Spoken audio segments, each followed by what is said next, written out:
In the sweltering heat of August 15, 1769, as monarchs across Europe lounged in their gilded palaces, oblivious to the winds of change, a forgotten island in the Mediterranean bore witness to a birth that would shake the world.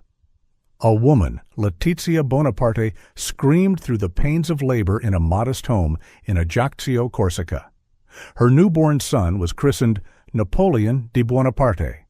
He was no Frenchman by blood or birthright. He was Corsican, a proud islander from a land of fierce independence. This singular fact, this sense of being an outsider in a world dominated by ancient powers, would fuel every ambition, every conquest, and every downfall that followed. This is the epic tale of how a ridiculed boy from the fringes became the architect of an empire. How a young man, mocked for his thick accent and humble origins, rose to command armies that redrew the map of Europe. How one brilliant, relentless mind reshaped nations, laws, and warfare itself, only to see it all crumble under the weight of his own hubris. We'll journey through his making, his triumphs as a general, his reign as emperor, his catastrophic fall, and the enduring legacy that echoes through history even today. Corsica was no paradise of peace.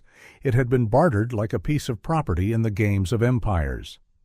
For centuries, Genoa held sway over its rocky shores and defiant people. In 1768, just 1 year before Napoleon's birth, France purchased the island in a cold transaction, stamping their authority with military might.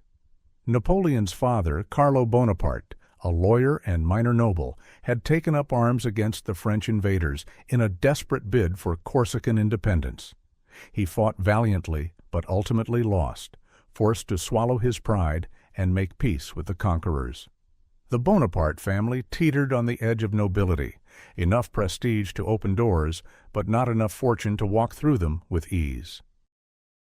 Young Napoleon grew up in this atmosphere of simmering resentment and fragile status. At just 10 years old, in 1779, he bid farewell to the sun-baked hills of Corsica and sailed to mainland France for education at the military school in Brienne-le-Château.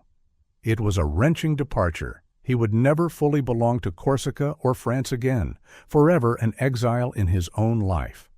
Imagine the boy, small-statured, with dark hair and piercing eyes, stepping into a world of French aristocrats' sons.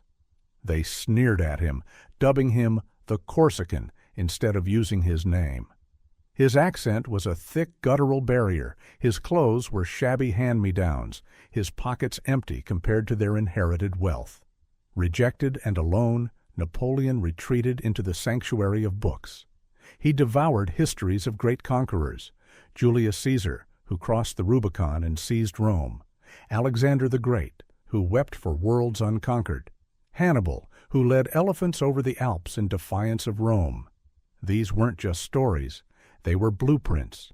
Napoleon saw in them men who rose from obscurity or near obscurity, bending the arc of history through sheer will and intellect.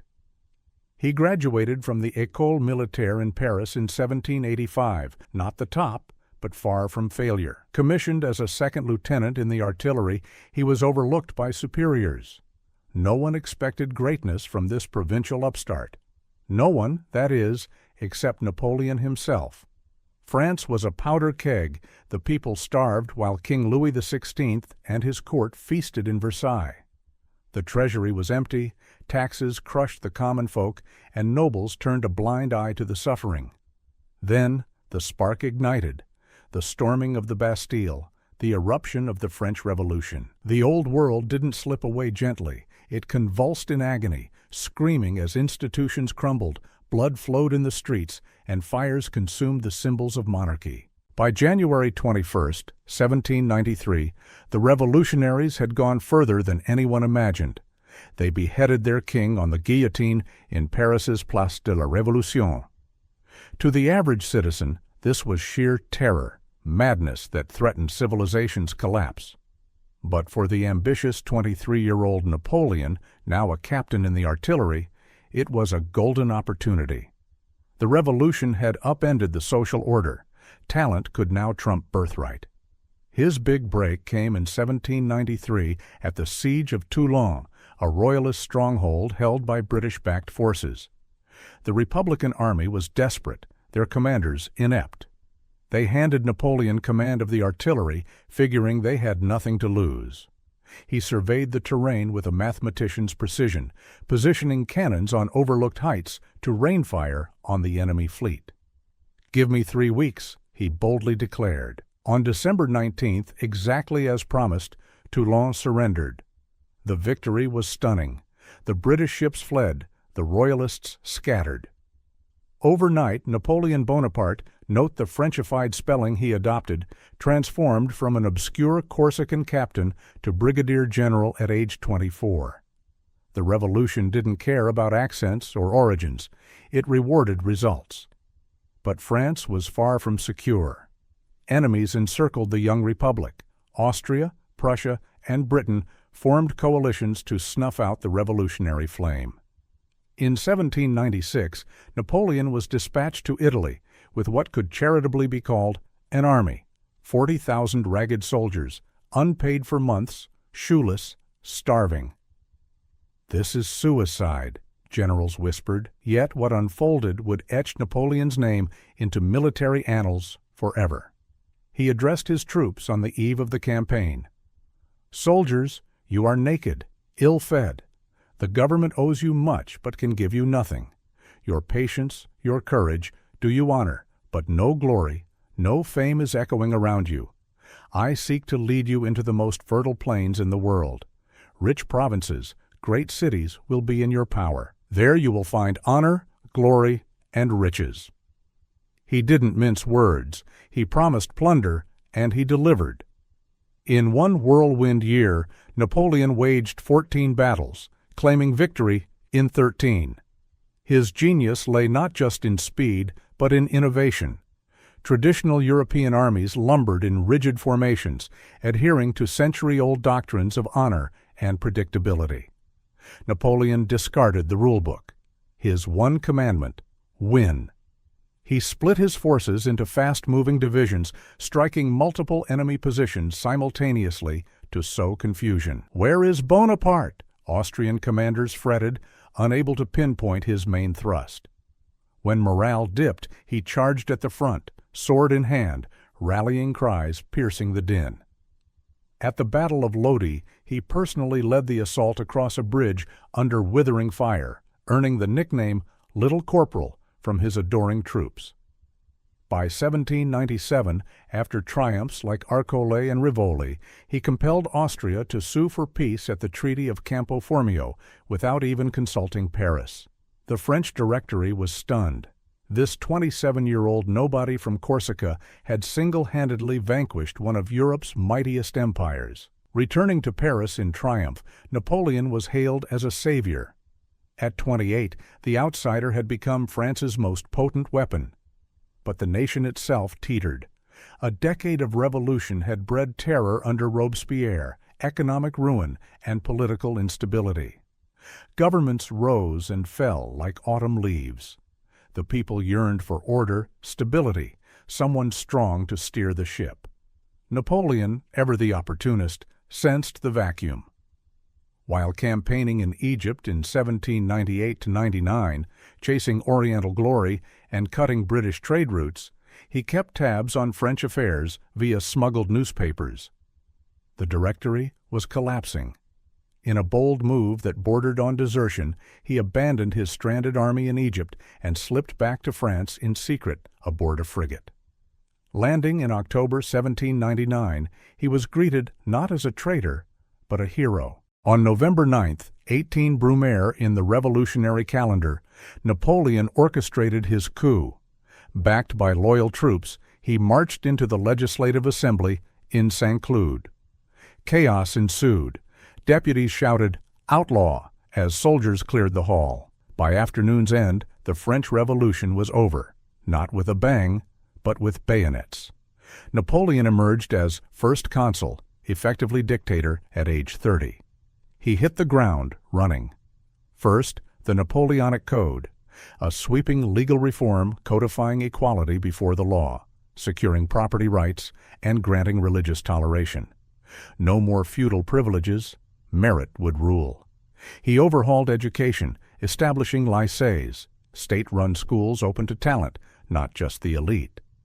Infrastructure boomed. Roads, bridges, canals crisscrossed France, knitting the nation together.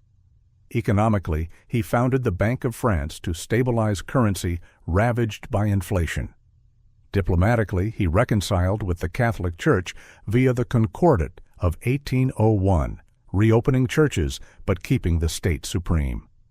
Militarily, he crushed lingering foes.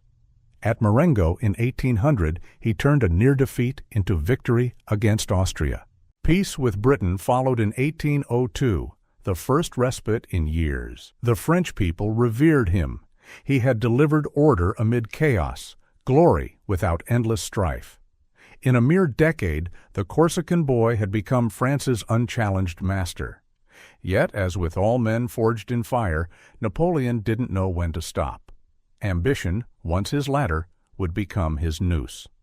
December 2nd, 1805. A frost-kissed field near the Moravian village of Austerlitz. Napoleon Bonaparte, now 36, stared across the landscape at an allied force of Russians and Austrians, 85,000 strong, outnumbering his 73,000 French troops. Terrain favored the enemy. Logic screamed retreat. But Napoleon never retreated when he could outthink. This day would birth the Battle of the Three Emperors, himself against Tsar Alexander I and Holy Roman Emperor Francis II, and cement his legend as the greatest general since antiquity. To understand Napoleon's military revolution, we must rewind to the stale traditions he shattered. For centuries, European warfare was a scripted affair, armies arrayed in neat lines like chess pieces, exchanging volleys in open fields. Generals, often nobles by birth, prioritized chivalry over cunning. Supply trains lumbered like snails, dictating slow campaigns. War was civilized, predictable, plodding, polite even. Napoleon sneered at such nonsense. "Screw that," he might have said in modern parlance. He approached war as a science, not an art or tradition. Meticulous calculations underpinned his reforms. How far could men march before fatigue set in? 20 miles a day, lightly loaded. What was the optimal artillery range? Up to 1,200 yards for canister shot. How quickly could a musket reload? 3 rounds per minute for elite troops. While rivals banked on courage and honor, Napoleon wielded mathematics and psychology like weapons. First, meritocracy. He demolished the old boys' club. Any soldier from peasant to private could climb to officer ranks based on skill. His marshals, Ney, Murat, Davout, were sons of innkeepers, barrel makers, common folk. They fought ferociously because they had everything to prove, becoming Europe's deadliest commanders. Second, speed. Napoleon's Grande Armée traveled light, living off the land through foraging or outright looting. Ruthless? Yes. Effective? Devastatingly so. His forces doubled the pace of enemies, appearing where least expected, striking before defenses solidified. Third, the corps system. He organized his army into semi-autonomous corps, 10,000 to 30,000 men each, blending infantry, cavalry, and artillery. These could maneuver independently, splitting to confuse foes, then converging for the kill. His mantra, march divided, fight united. But the true genius? Psychology. Napoleon grasped that soldiers fought not for gold, but for meaning. He instituted the Legion of Honor, medals, ribbons, public acclaim for valor. He memorized names, inquired about families, shared hardships. "A soldier will fight long and hard for a bit of colored ribbon," he quipped, weaponizing vanity and pride. By 1805, Europe quaked at his name. The Third Coalition formed to end him. Russia hurled 85,000 troops, Austria matched with their own. At Ulm earlier that year, Napoleon had already encircled and captured 60,000 Austrians in a masterful maneuver. but Austerlitz would be his symphony. He scouted the field meticulously, rolling hills, frozen ponds, the Pratzen Heights dominating the center. His plan was a masterpiece of deception. Deliberately, he weakened his right flank, making it appear vulnerable, a juicy target. The Allies, overconfident, bit the bait at dawn amid thick fog. 40,000 troops poured down from the heights to crush the weak side, stripping their center bare. At 9 a.m., the sun pierced the mist. The Sun of Austerlitz, Napoleon called it. 16,000 French surged up the undefended Pratzen, seizing the high ground in under an hour. Now artillery commanded the battlefield from above. The Allied army fractured, one wing trapped south, the other fleeing north in disarray. Chaos reigned. Russian soldiers stampeded across frozen Satchan ponds. Napoleon ordered cannons to bombard the ice. Cracks spiderwebbed, water erupted, thousands drowned in icy graves. Brutal, yes, but war's grim arithmetic. By 4 p.m. the battle ended. Allies lost 27,000, French 9,000. Austria begged for peace, Russia limped east. The Third Coalition lay in ruins. Austerlitz wasn't just a win, it was art. Napoleon followed with redesigning Europe, dissolving the 1,000-year-old Holy Roman Empire, forging new kingdoms for allies and kin. Brother Joseph became King of Naples, later Spain. Louis, King of Holland. Brother-in-law, Murat, King of Naples. He wasn't conquering, he was engineering a continental system. What made him near unbeatable? Let's dissect strategic positioning. Always central between foes, striking one before others rallied. Defeat in detail. Decisive battle, no nibbling at edges. Maneuver to force one cataclysmic clash, annihilating the enemy army. Artillery supremacy. As a former gunner, he massed 50 to 100 cannons at breakthroughs, blasting gaps for cavalry charges. Psychological warfare. His aura preceded him. Rumors, propaganda made foes tremble pre-battle. The myth fed reality. Victories cascaded. Jena Auerstedt in 1806 crushed Prussia in weeks. Friedland in 1807 humbled Russia. By mid-1807, Napoleon lorded over Europe, from Iberia to the Baltic. In July, he met Tsar Alexander on a raft in the Niemen River, two emperors alone, dividing spheres like gods. The Corsican treated Romanov as subordinate. At 38, Napoleon was peerless since Alexander the Great. His innovations birthed modern warfare, flexible corps, combined arms, maneuver doctrine, merit-based ranks. Militaries worldwide still dissect his campaigns, pondering what would Napoleon do. Yet one foe eluded land battles: Britain, island fortress guarded by the Royal Navy. After Trafalgar in 1805 decimated his fleet, Napoleon pivoted to economics, the continental system, banning British trade across Europe. Starve the nation of shopkeepers, he reasoned. Brilliant in theory, it sowed seeds of ruin. December 2, 1804, 1 year before Austerlitz. Notre Dame Cathedral brimmed with Europe's elite, the air thick with incense and anticipation.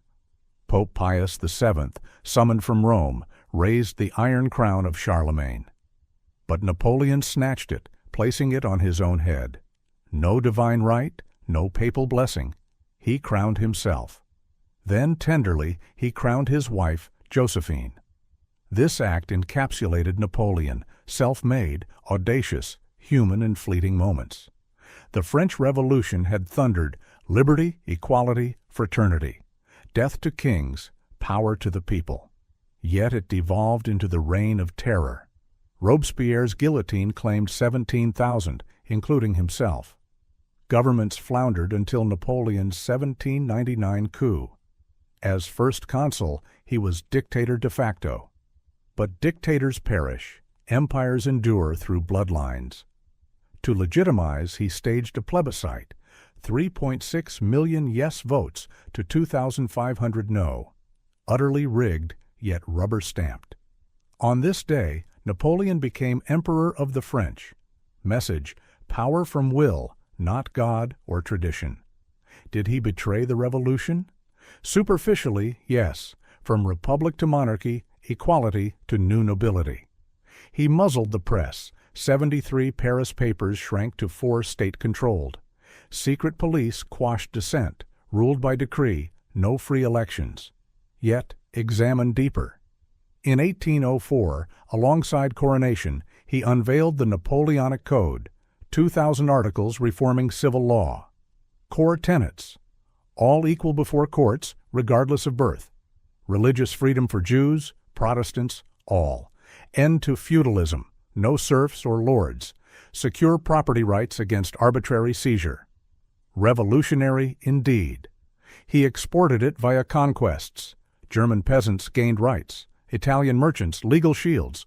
Polish Jews, property ownership. Feudal Europe crumbled under French bayonets, but reforms endured.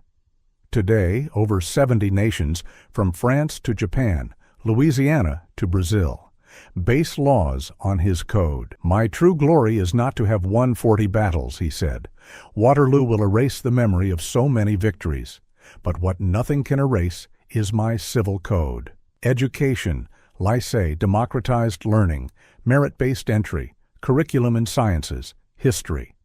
He founded École Polytechnique, breeding France's elites still. Economy, Bank of France curbed inflation, new franc stabilized trade. Infrastructure, 20,000 miles of roads, Paris reborn with arcs, boulevards, a capital befitting empire. Religion, revolution had assaulted the church, priests slain, cathedrals razed, goddess of reason enthroned. Disaster for Catholic France. Napoleon's Concordat reopened worship, but state-appointed bishops. Cynical control, yet peace restored. The shadows. Nepotism mocked merit. Brother Joseph unqualified. Kinged in Spain, he spoke no Spanish. Louis in Holland, removed for being too Dutch-friendly. Jerome in Westphalia, extravagant fool. Sisters sparked scandals. Only stepson Eugène shone. Women's rights regressed. Code barred wives from contracts or property without husbands. Divorce favored men. In 1810, Napoleon divorced beloved Josephine, barren, no heir, wedding 18-year-old Marie-Louise of Austria, his former foe's daughter. A son, Napoleon II, arrived, but dynasty dreams faltered. Paradox defined him. Spreading equality through autocracy, merit via family favoritism, freedom while gagging speech. To oppressed Europeans, serfs freed, Jews emancipated, he was a liberator. To resist, tyrant. He saw no betrayal. Revolution needed order. He supplied it efficiently. December 1812, the frozen wastes of Russia. 6 months prior, Napoleon invaded with history's largest army, 600,000 men from 20 nations. Now, ragged remnants staggered home, fewer than 100,000 surviving. Not Russia defeated him. Napoleon undid himself. At peak, 1810-12, his empire rivaled Rome's. Austria humbled twice, Prussia shattered, Russia allied via Tilsit. He met Tsar Alexander as an equal, carving Europe. Britain alone resisted, the Navy supreme post-Trafalgar. Unable to invade, Napoleon launched the continental system, Europe-wide British trade embargo. Theory: cripple London's economy. Reality: smuggling flourished. Europe suffered shortages of sugar, cotton, textiles. Allies chafed. Dutch bankrupt. Germans resentful. Russia, ally no more, resumed British trade secretly. Napoleon's flaw surfaced. Intolerance for defiance. I will teach them, he vowed. June 24, 1812. The Grande Armée crossed the Niemen into Russia, magnificent, multicultural, unstoppable. But General Kutuzov refused battle, retreating eastward, scorching earth. Villages torched, fields burned, no forage for invaders. Napoleon's supply lines stretched 500 miles. Disease felled thousands before shots fired. June melted to August, still ghosts chased. September 7th, Borodino, 40 miles from Moscow. Bloodiest day yet. 75,000 casualties. Napoleon won, but Russians withdrew intact.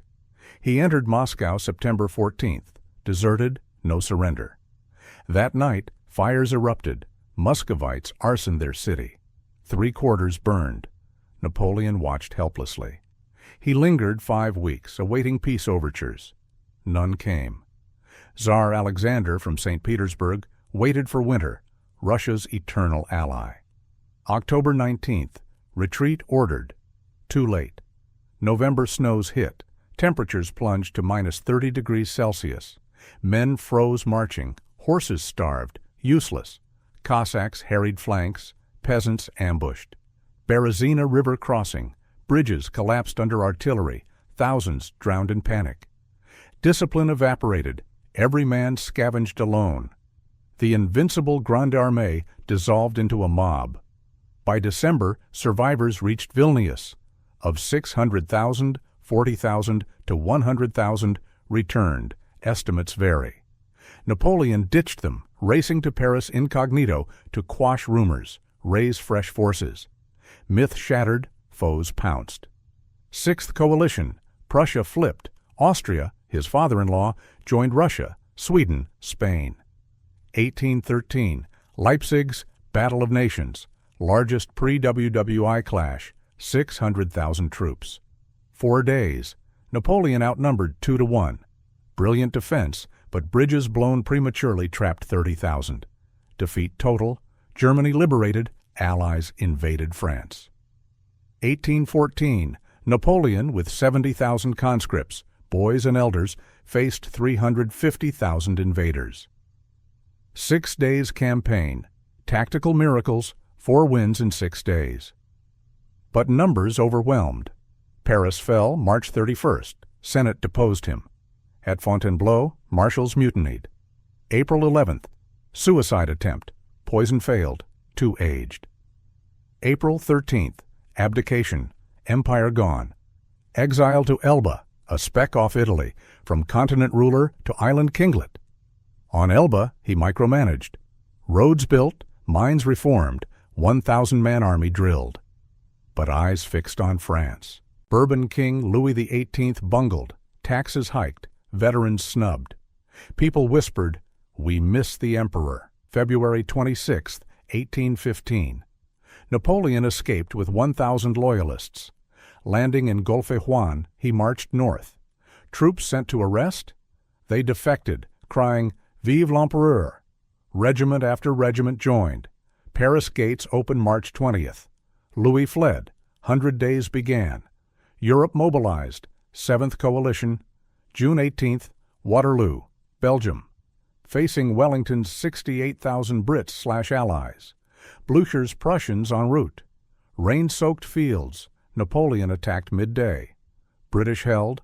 Afternoon stalemate. Prussians arrived, flanking hard. Napoleon's ace, Imperial Guard, unbeaten elites. They advanced, met volley fire, retreated first time ever. Panic rout. Napoleon fled, abdicated June 22nd. British captured him en route to America. Exile, St. Helena, remote Atlantic rock, 1,200 miles from land. 6 years. Memoirs dictated, battles relived. May 5, 1821. Death at 51, likely stomach cancer, arsenic rumors persist. Alone, storm-raged island.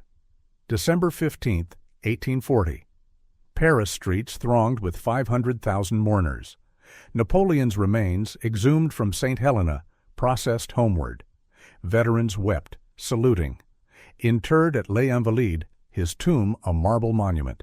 He lost all, died exiled. Yet France, Europe, the world never forgot. Today, French courts invoke his code, foundation since 1804. Not just France, Belgium, Italy, Spain, Poland, Quebec, Latin America, Japan, Egypt, 70+ nations, 1/3 humanity under its descendants. Principles: legal equality, religious liberty, feudalism's end, clear language for all. 1800 Europe, fragmented fiefdoms, 300 German states, dozen Italian ones. Napoleon streamlined, consolidated regions, imposed uniform administration. Unintended, sparked nationalism. Germans united as Germans. Italians dreamed unity. 1848 revolutions echoed his ideas. Germany formed 1871, Italy 1861. Modern nation-states owe him, for better, self-determination, or worse, wars of identity. Progress and authoritarianism can coexist. He advanced law, education, infrastructure amid dictatorship. His unified Europe dream lives in EU's common laws, borders, peace, not under emperor, but democracy. What would he think? His code sans crown, ideals sans iron fist. Napoleon was born as Corsica fell, rose as Europe burned, conquered continents, lost all. Yet he taught modern power, organizing nations, codifying justice, mobilizing masses,